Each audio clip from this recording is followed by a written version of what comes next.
بسم اللہ الرحمن الرحیم نحمده ونستعینه ونصلی علی رسوله الکریم اما بعد فاعوذ باللہ من الشیطان الرجیم بسم اللہ الرحمن الرحیم قل ان کنتم تحبون اللہ فاتبعونی یحببکم اللہ ویغفر لکم ذنوبکم واللہ غفور رحیم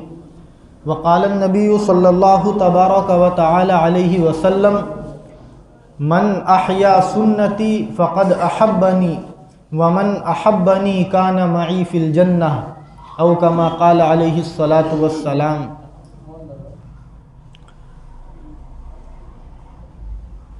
قابل صد احترام بزرگوں، بھائیوں اور دوستوں، آج رجب کے مہینے کی 2 تاریخ ہے۔ پرسوں رجب کے مہینے کا چاند نظر آ گیا تھا۔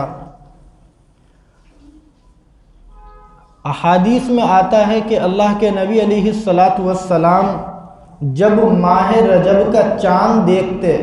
تو یہ دعا پڑھتے: اللہم بارک لنا فی رجب و شعبان وبلغنا رمضان۔ ہم میں سے بہت سارے لوگ تو وہ ہیں جن کو پتہ ہی نہیں کہ کون سے مہینے کا چاند نظر آیا، کب نظر آیا،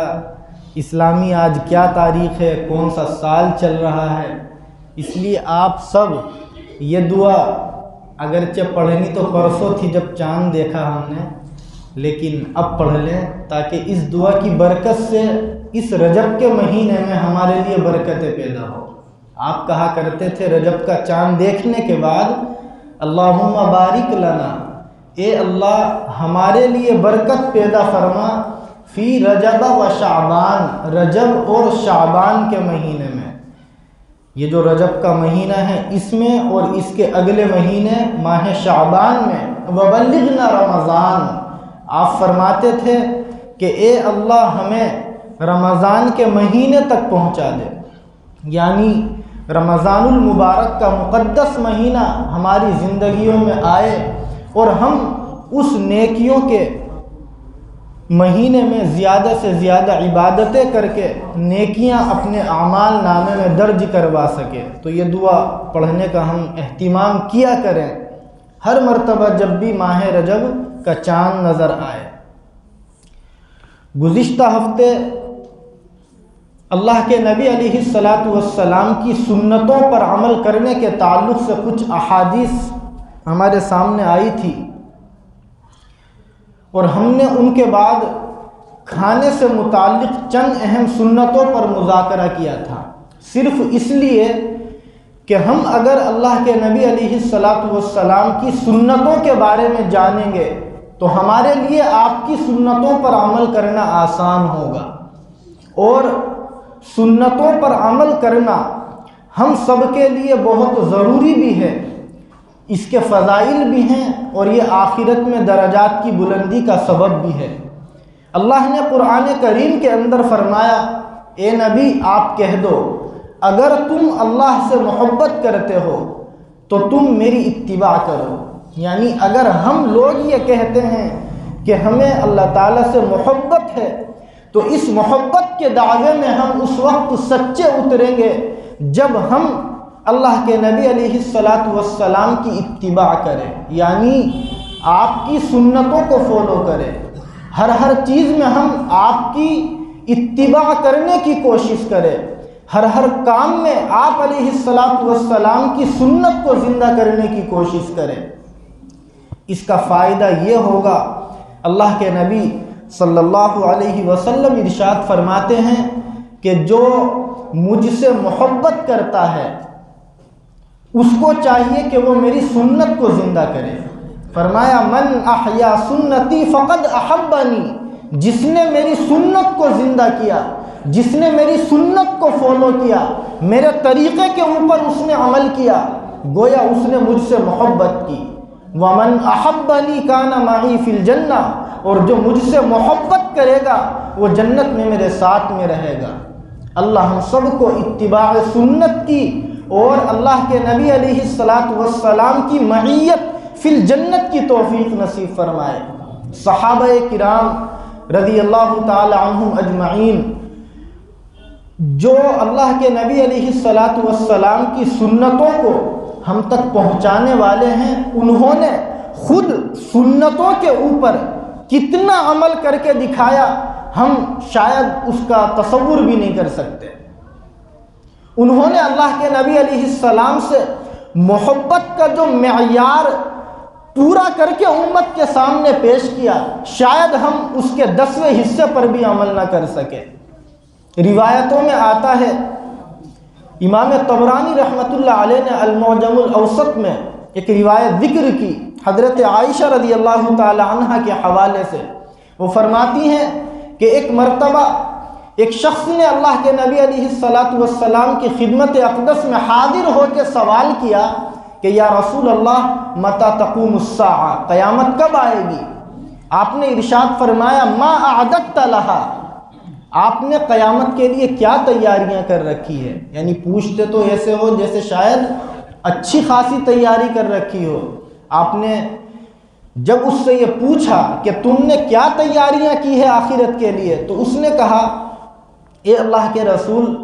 میں نے بہت زیادہ روزے رکھ کر،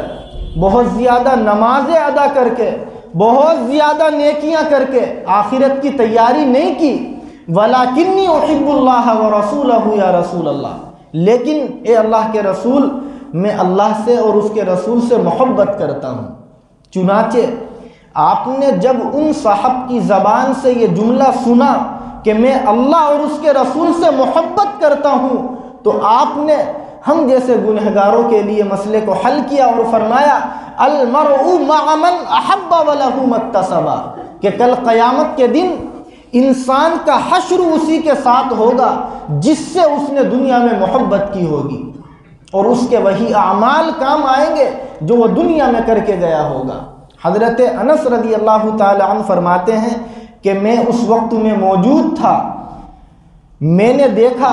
کہ مسلمانوں کے ایمان لانے کے بعد میں کبھی بھی ان کے درمیان میں اتنی خوشی میں نے محسوس نہیں کی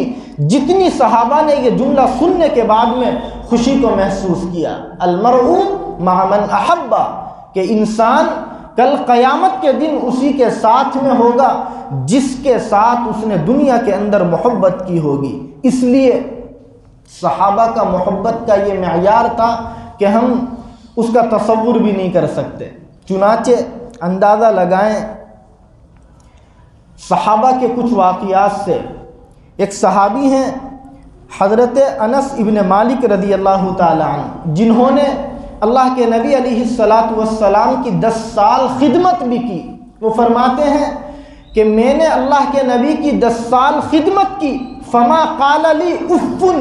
لیکن کبھی اللہ کے نبی نے مجھے اف تک بھی نہیں کہا، ولا لما صنعت ولا اللہ صنعت، نہ کبھی آپ نے مجھ سے یہ کہا کہ تم نے یہ کام کیوں کیا، اور نہ یہ کہا کہ تم نے یہ کام کیوں نہیں کیا۔ یعنی کوئی کام کرنا نہیں تھا، میں نے کر دیا، آپ نے نہیں پوچھا کہ کیوں کیا، اور کوئی کام کرنا نہیں تھا اور میں نے کر دیا تو اس پر بھی نکیر نہیں فرمائی۔ تو اللہ کے نبی علیہ السلام کی اس حدیث سے یہ سنت معلوم ہوئی کہ اگر ہمیں اللہ نے تھوڑا سا بڑا آدمی بنایا ہے، بڑا کوئی نہیں ہوتا، سب سے بڑے اللہ ہے، لیکن اللہ نے اگر ہمیں کسی عہدے پر فائز کیا، اللہ نے ہمیں تھوڑا سا پیسوں والا آدمی بنا دیا اور ہماری ماتحتی میں کچھ ورکر لوگ کام کرنے لگے، تو سنت یہ ہے کہ ہم کبھی بھی ان کو گالیاں نہ دیں، ہم ان کے ساتھ اچھے اخلاق کے ساتھ پیش آئیں، جو حضرت انس ابن مالک رضی اللہ تعالی عنہ نے اللہ کے نبی علیہ السلام کا طریقہ ہم مسلمانوں کو بیان کیا۔ صلح حدیبیہ کے موقع پر اللہ کے نبی علیہ السلام نے حضرت عثمان غنی رضی اللہ تعالی عنہ کو مکے بھیجا۔ قریش نے کہا کہ آپ لوگ اگر چاہیں تو عمرہ ادا کر لے، لیکن حضرت عثمان غنی رضی اللہ تعالی عنہ کا جواب یہ تھا کہ 1 سال تک بھی اگر ہمیں عمرہ نہ کرنا پڑے تو ہم رکے رہیں گے، لیکن اللہ کے نبی علیہ السلام کے بغیر ہم عمرہ کر لے، ایسا نہیں ہو سکتا۔ یہ اللہ کے نبی سے ان کی محبت کا تعلق تھا جس کا وہ اپنی زبانوں سے اظہار کیا کرتے تھے۔ تو ان چند باتوں سے ذکر یہ کرنا تھا بزرگوں کہ اللہ کے نبی علیہ السلام کے جو صحابہ ہیں انہوں نے اپنی زبانوں کے ذریعے جو محبت کا اظہار کیا نہ ہم اس کے پاسنگ پر پہنچ سکتے ہیں، اور انہوں نے اپنے اعمال کے ذریعے سے جو سنت پر عمل کر کے ہمارے سامنے نمونہ پیش کیا، ہم اگرچہ اس پر عمل کرنے کا تصور نہیں کر سکتے لیکن کوشش تو ضرور کر سکتے ہیں۔ صحابہ نے اللہ کے نبی علیہ السلام کی جو سنتیں اللہ کے نبی کی امت تک پہنچائی ہے، ہم کوشش کریں ان سنتوں کو زندہ کرنے کی، ان پر عمل کرنے کی۔ اور یہ فضیلت ذہن میں رکھیں جو آپ نے بتلائی کہ جو میری بھی امت کے بگاڑ کے وقت میں میری سنت کو مضبوطی سے تھام لے گا، من تمسک سنتی عند فساد امتی، آپ فرماتے ہیں فلہ اجر 100 شہید، اور بعض روایتوں میں 100 کے علاوہ سنگل کا تذکرہ ہے کہ اللہ تعالیٰ اس کو 100 شہیدوں کا یا شہید کے برابر مرتبہ عطا فرمائیں گے۔ یہ فضیلت ملے گی اس انسان کو جو اللہ کے نبی کی سنت کو زندہ کرے گا۔ اور اس سے بڑی فضیلت میں اس کو سمجھتا ہوں جو آپ نے فرمائی کہ جو میری سنت کو زندہ کرے گا گویا اس نے مجھ سے محبت کی، ومن احبنی کان معی فی الجنہ، جو مجھ سے محبت کرے گا وہ کل قیامت میں جنت میں میرے ساتھ میں رہے گا۔ اس سے بڑا انعام شاید ہم لوگوں کو کچھ نہیں مل سکتا۔ دعا بھی کرے، کوشش بھی کرے کہ ہم سنت پر عمل کریں اور اس کا مصداق بن جائیں قیامت کے دن۔ گزشتہ ہفتے کھانے سے متعلق 11 سنتوں کا مذاکرہ ہوا تھا جو کھانے سے پہلے کی ہے، اور ان کے علاوہ علماء نے اور سنتوں کو ذکر کیا، چونکہ وقت ہو گیا تھا وہ تفصیل کے ساتھ پوری نہیں ہو سکی تھی۔ کھانے سے پہلے کے جو آداب ہیں جو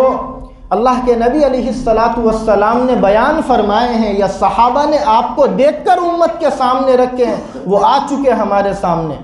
کھانے کے درمیان میں جو سنتیں ہیں، یعنی کھانا کھاتے ہوئے ہمیں کن کن سنتوں کو اپنانا ہے، صحابہ نے آپ کو کھاتے ہوئے کن کن کاموں کو کرتے ہوئے دیکھا اور امت کو بتلایا، وہ بھی مختلف ہیں۔ ہم آج ان کا مذاکرہ کریں اور کوشش کریں ان پر عمل کرنے کی۔ نمبر 1، اللہ کے نبی علیہ السلام نے ارشاد فرمایا تھا، بخاری شریف کی یہ روایت ہے کہ یا غلام سم اللہ وکل بیمینک۔ آپ ایک دسترخوان پر پہنچے، کچھ لوگ کھانا کھا رہے تھے، تو آپ نے مخاطب ہو کر کے فرمایا کہ تم کھانا بسم اللہ پڑھ کر کے کھاؤ، اور دوسرے نمبر پر آپ نے ان سے فرمایا وکل بیمینک، کہ تم کھانے کو اپنے دائیں ہاتھ سے کھایا کرو۔ اس روایت سے بخاری شریف کی علماء نے یہ سنت اخذ کی کہ کھانا کھانے کی سب سے پہلی سنت جب ہم کھانا شروع کریں تو یہ ہے کہ ہم اپنے دائیں ہاتھ سے کھانا کھائیں۔ یہ اللہ کے نبی کی سنت ہے کہ آپ دائیں ہاتھ سے کھانا کھاتے تھے۔ ایک اور روایت ہے حضرت عائشہ رضی اللہ عنہا کی، آپ فرماتی ہیں ان اللہ یحب التیامن فی کل شیء حتی التنعل والترجل، کہ اللہ کے نبی علیہ السلام ہر چیز کے اندر دائیں طرف سے شروع کرنے کو پسند فرمایا کرتے تھے، حتی التنعل، آپ فرماتی ہیں کہ جوتا پہننے میں بھی، والترجل، اور چپل پہننے اور کنگا کرنے میں بھی، یعنی ہم اگر چپل پہنے، جوتا پہنے تو پہلے دائیں پاؤں میں اپنے چپل یا جوتا پہنے، یہ سنت طریقہ، اور جب ہم کنگا کریں، اپنے سر کے بالوں کو سیدھا کرے تو بھی دائیں طرف سے شروع کرے۔ یہ اللہ کے نبی علیہ السلام کا وہ عمل ہے جو پسندیدہ عمل بتلایا گیا۔ آپ کی سب سے محبوب چیز یہ تھی کہ آپ ہر اچھے کام کو دائیں طرف سے شروع کرنے کو پسند فرماتے تھے۔ تو کھانے سے متعلق چونکہ بات ہے، اس لیے کھانا بھی ہمیں دائیں ہاتھ سے کھانا ہے۔ یہ آپ کی وہ سنت ہے جو پوری زندگی آپ نے اختیار فرمائی ہے۔ لیکن یہاں یہ مسئلہ بھی سمجھیں، اگر کسی کے دائیں ہاتھ میں کوئی مجبوری ہے، کوئی پریشانی ہے، وہ دائیں ہاتھ سے نہیں کھا سکتا، تو پھر اللہ کے نبی علیہ السلام نے ہمیں بتلا دیا ان الدین یسر، کہ دین بہت آسان ہے، یعنی اس پر عمل کرنا بڑا آسان کام ہے، اس لیے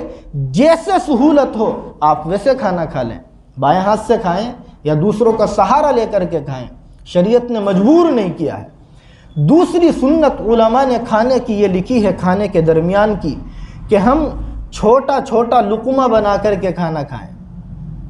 یعنی بہت بڑا لقمہ بنا کر کے کھانا نہ کھائیں۔ اس کا نقصان ایک یہ ہوتا ہے کہ بعض مرتبہ ہم اگر یا تو کہہ لو حرص زیادہ ہے اس لیے، یا جلدی بازی ہے اس لیے، یا کسی اور وجہ سے بڑا لقمہ یا بڑا ٹکڑا روٹی کا توڑ کر کے کھانے کی کوشش کرتے ہیں تو اس کے نقصانات بھی ہو جاتے ہیں۔ کتنے واقعات ایسے آتے ہیں سامنے کہ کھانے کے درمیان میں دھسکا لگا یا کھانا زیادہ منہ میں لے لیا تھا، پھندا لگا اور آدمی کی طبیعت بگڑ گئی اور نقصان ہو گیا۔ تو سنت کو چھوڑنے کے یہ نقصانات ہیں۔ تیسرے نمبر پر علماء نے لکھا کہ ہم 3 انگلیوں سے کھانا کھائیں۔ یہ اللہ کے نبی علیہ السلام کی باضابطہ سنت ہے۔ چنانچہ مسلم شریف کی ایک روایت ہے، حضرت کعب ابن مالک رضی اللہ تعالی عنہ فرماتے ہیں کہ اللہ کے نبی علیہ السلام یأکل بثلاث اصابع، آپ 3 انگلیوں سے کھانا کھانے کو پسند فرماتے تھے، اور آپ کا معمول تھا کہ آپ 3 انگلیوں کو ہی کھانے میں یوز کیا کرتے تھے۔ تو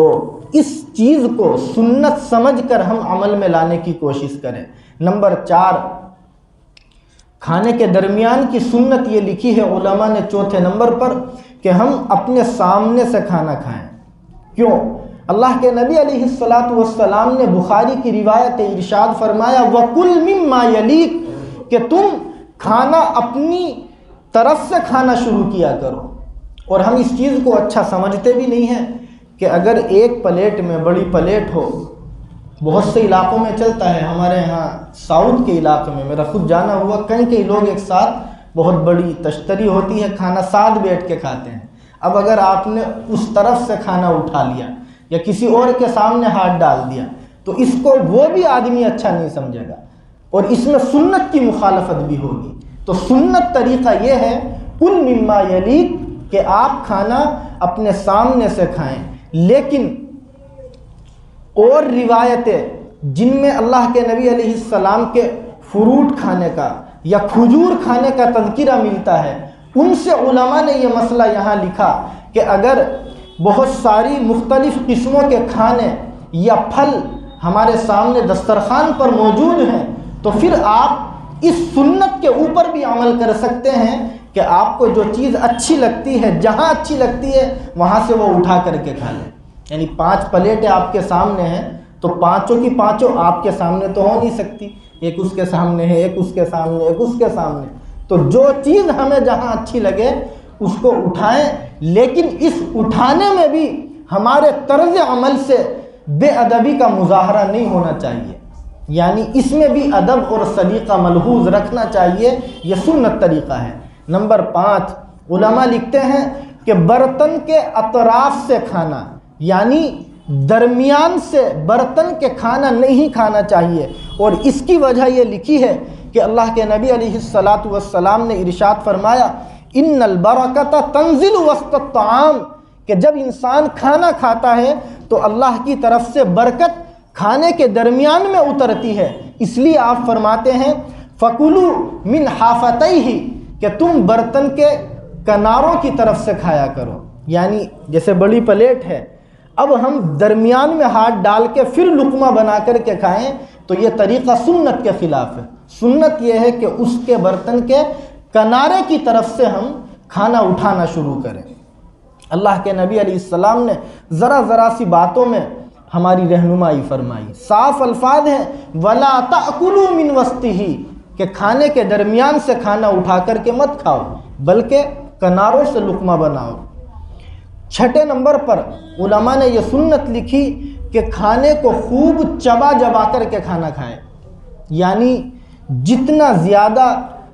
باریک گویا پیس کر چبا کر ہم کھانے کو کھا سکتے ہیں اتنا کھانے کی کوشش کریں۔ میڈیکل سائنس کے اکارڈنگ بھی یہ بات ہے، ہم سمجھتے ہیں کہ کھانے کو جتنا زیادہ چبا کر کے کھائیں گے اتنا جلدی وہ ہضم ہوگا، اور جب جلدی ہضم ہوگا تو پیٹ کی مختلف بیماریوں سے ہم محفوظ رہ سکیں گے یہ بھی اسی وقت ہوگا جب اس سنت کے اوپر ہم عمل کریں گے۔ نمبر 7، دسترخوان پر گرا ہوا لقمہ اٹھا کر کے کھا لینا۔ تھوڑا سا 5G کا زمانہ ہے تو زمانہ اپڈیٹ ہو رہا ہے، ماڈرن کلچر کی طرف ہم چل رہے ہیں، بہت سے لوگ اس کو اچھا نہیں سمجھتے۔ ایک صحابی کا واقعہ ہے، مجھے ایگزیکٹ نام یاد نہیں آ رہا، وہ کسی بادشاہ کے دربار میں پہنچے، وہاں دسترخوان پر کھانا گرا، انہوں نے اٹھا کر کھانا شروع کیا تو برابر میں ایک صاحب تھے، وہ کہنے لگے رہے یہاں تو یہ کام مت کرو، تو انہوں نے کیا کہا تھا، اَأَتْرُكُ سُنَّةَ حَبِيبِ لِهَؤُلَاءِ الْحُمَقَاءِ، کہ کیا میں ان بیوقوفوں کی وجہ سے اپنے نبی کی سنت چھوڑ دوں؟ نہیں ہو سکتا یہ۔ چنانچہ اس سنت کے بارے میں خود علماء نے احادیث کو جمع کیا۔ چنانچہ دسترخوان پر گرا ہوا لقمہ ہم اٹھا کر کے اس لیے کھائیں کہ یہ دسترخوان کا گرا ہوا لقمہ اٹھا کر کے کھانا اللہ کے نبی علیہ السلام کی سنت ہے۔ کیوں؟ آپ علیہ السلام نے ارشاد فرمایا، مسلم شریف کی روایت ہے، اذا سقط لقمۃ احدکم، کہ جب تم میں سے کسی کا لقمہ نیچے گر جائے تو اسے چاہیے کہ وہ اس لقمے سے گندگی کو دور کر دے، وَلْيَأْكُلْهَا، اور اس کو صاف کر کے کھا لے۔ کیوں؟ آپ فرماتے ہیں وَلَا يَدْعُوهَا لِلشَّيْطَانِ، اسے شیطان کے لیے نہ چھوڑے۔ لیکن یہ کب ہوگا؟ جب ہم دسترخوان بچھا کر کے کھانا کھائیں، اور یہ تب ہوگا جب دسترخوان ہمارا صاف ستھرا ہو۔ اگر دسترخوان نہیں ہے، نیچے گندگی ہے، تو خود ہماری طبیعت گوارا نہیں کرے گی، یا اگر دسترخوان گندے کپڑے سے ہم نے صاف کیا ہے تو اس گرے ہوئے لقمے کو کھانے کو ہمارا دل گوارا نہیں کرے گا۔ لیکن اگر دسترخوان اچھا ہے اور صاف ستھرا ہے تو اس کے کھانے میں پھر کوئی مذائقہ نہیں ہے، طبیعت بھی اس کو قبول کرے گی، اور ہم سنت سمجھ کر کے اس سنت کے اوپر عمل کیا کریں کہ کھانے پر اگر دسترخوان پر لقمہ گر جائے تو سنت سمجھ کر اس کو اٹھا کے کھائیں۔ نمبر 8،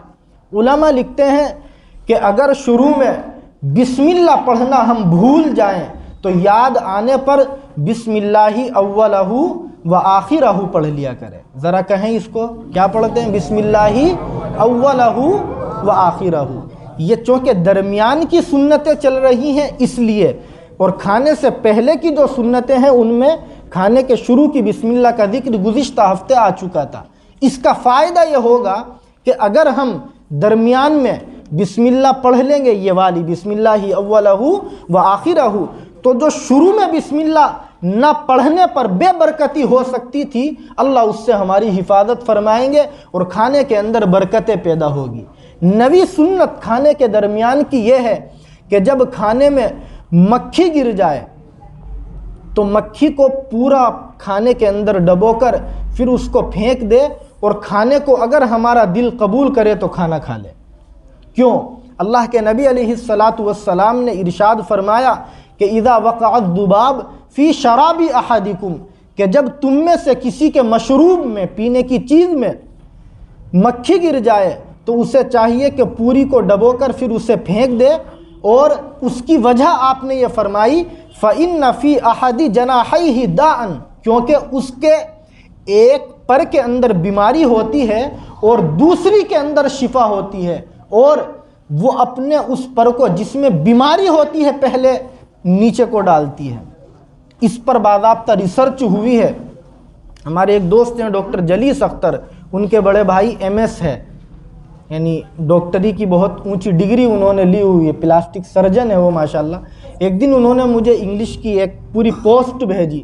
اس پر ایک مکھی بنی ہوئی تھی اور اس کے نیچے انگلش میں یہ حدیث لکھی ہوئی تھی جو میں نے ابھی پڑھی۔ تو وہ یہ کہنے لگے، اتنے بڑے ڈاکٹر ہیں، باضابطہ کلاسز بھی دیتے ہیں، وہ بتلا رہے تھے کہ میری اب سمجھ میں آیا کہ اللہ کے نبی علیہ السلام نے اس سلسلے میں کیوں رہنمائی فرمائی۔ میں اس پر بات نہیں کرنا چاہتا، وقت ہو گیا۔ یعنی یہ یقین کریں کہ اللہ کے نبی علیہ السلام نے امت کی جو رہنمائی فرمائی ہے وہ چاہے اس سنت میں ہو یا دیگر سنتوں میں، وہ ہیں جس پر میڈیکل سائنس اب ریسرچ کر کے پہنچ رہی ہے۔ اس لیے ہم اس سنت کے اوپر بھی عمل کریں۔ 10ویں سنت کھانے کے درمیان کی یہ ہے کہ کھانے کے درمیان میں اگر ہمیں باتیں کرنی ہیں تو ہم اچھی اچھی باتیں کر سکتے ہیں۔ اب سن کے بہت سے لوگوں کو جھٹکا لگے گا، کیونکہ ہمارا تو نظریہ یہ ہے کہ بھئی کھانے کے درمیان میں بات نہیں کرنی چاہیے۔ 11ویں سنت یہ ہے کہ بہت زیادہ اگر گرم کھانا ہے تو ہم اس کھانے کو نہ کھائیں، اس لیے کہ اللہ کے نبی علیہ السلام نے ارشاد فرمایا کہ وہ کھانا جو بہت زیادہ گرم نہ ہو بڑی برکتوں والا ہوتا ہے۔ پتہ یہ چلا کہ جو کھانا بہت زیادہ گرم ہے اس کے کھانے سے اللہ تعالیٰ برکت پیدا نہیں فرماتے، اس لیے زیادہ گرم کھانا نہیں کھانا چاہیے، اور اس کا نقصان بھی ہے، منہ جل جاتا ہے، پھر پریشان ہوتے ہیں۔ اور 12ویں سنت یہ ہے کہ کھانے پینے کی چیز میں پھونک نہ ماری جائے۔ ہم خود بھی سوچیں، اگر کوئی آدمی کسی چائے کے کپ پر پھونک مار کے ہمیں دینے لگے تو ہم پی لیں گے،